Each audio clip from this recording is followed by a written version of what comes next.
নমস্কাৰ বন্ধুসকল, মই হিৰেন। আজি এই ভিডিঅ'টোৰ জৰিয়তে এই 2024 বৰ্ষৰ আগষ্টৰ মাহটোত সিংহ ৰাশি ব্যক্তিসকলে কেনেদৰে ফলাফল লাভ কৰিব তাৰে সম্পূৰ্ণ বিৱৰণ আপোনালোকক এই ভিডিঅ'টোৰ জৰিয়তে আগবঢ়োৱা হৈছে। প্ৰথমে মোৰ চেনেলটো আপোনালোকে ছাবস্ক্ৰাইব কৰি ল'ব, যাতে মোৰ পিছৰ ভিডিঅ'বিলাক আপোনালোকে সহজে লাভ কৰিব পাৰে। লগতে মোৰ ভিডিঅ' যদি ভাল লাগে তেন্তে লাইক আৰু শ্বেয়াৰ কৰিব, কমেণ্ট কৰি আপোনালোকৰ মনোভাৱ প্ৰকাশ কৰিব। এতিয়া আহোঁ মূল বিষয়লৈ। সিংহ ৰাশিৰ ব্যক্তিসকলৰ এই আগষ্টৰ মাহত তেওঁলোকৰ পাৰিবাৰিক জীৱনৰ ক্ষেত্ৰত এনেধৰণৰ। এই মাহত আপোনাৰ মাতৃৰ লগত মতাদৰ্শনত মতানৈক্য হ'ব পাৰে, যাৰ ফলত আপোনালোকৰ ঘৰত উত্তেজনাৰ পৰিৱেশ সৃষ্টি হ'ব। এই সময়ছোৱাত আপোনাৰ মাতৃৰ স্বাস্থ্যও বিশেষভাৱে বেয়া হৈ থাকিব পাৰে, যাৰ বাবে আপোনাৰ মনটো বিচলিত হৈ থাকিব।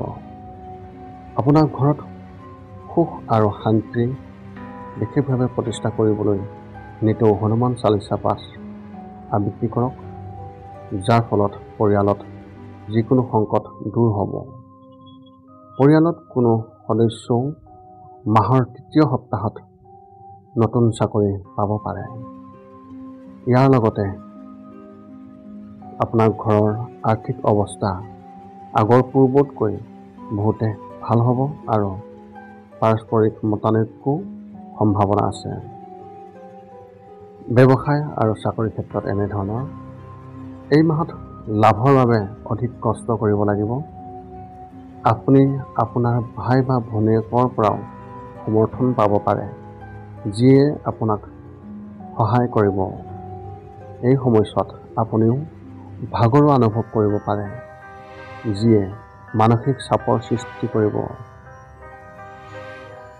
চৰকাৰী বিষয়াসকলে এই মাহত নিজৰ বাবে নতুন নতুন ক্ষেত্ৰ বাছি ল'ব লাগিব, যাৰ ফলত তেওঁলোকৰ অভিজ্ঞতা বৃদ্ধি পাব।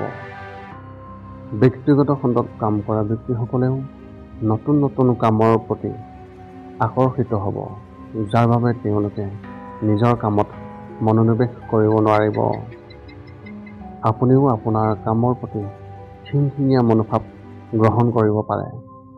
শিক্ষা আৰু কেৰিয়াৰ ক্ষেত্ৰত এনেধৰণৰ। এই মাহটো ছাত্ৰ ছাত্ৰীৰ বাবে খুবেই ভাল হ'ব আৰু পিতৃ মাতৃৰ আশীৰ্বাদ লাভ কৰিব। কিছুমান ক্ষেত্ৰত তেওঁলোকে বিফলতাৰ সন্মুখীন হ'ব পাৰে, কিন্তু তেওঁলোকৰ আত্মবিশ্বাস পূৰ্বতকৈ অধিক শক্তিশালী হ'ব। একে সময়তে যিকোনো সমস্যাৰ সন্মুখীন হ'বলগীয়া হ'ব পাৰে অতি সাহসেৰে। প্ৰতিযোগিতামূলক পৰীক্ষাৰ বাবে প্ৰস্তুতি চলাই থকা ব্যক্তিসকলে হয়তো এই মাহত সফলতা লাভ কৰিব, যাৰ ফলত তেওঁলোকৰ মনটো সুখী হৈ থাকিব। নিজৰ লক্ষ্য নিৰ্ধাৰণ কৰক আৰু সেই অনুসৰি আপুনি কাম কৰক, নিশ্চয় সফলতা পাব। প্ৰেমৰ ক্ষেত্ৰত এনেধৰণৰ।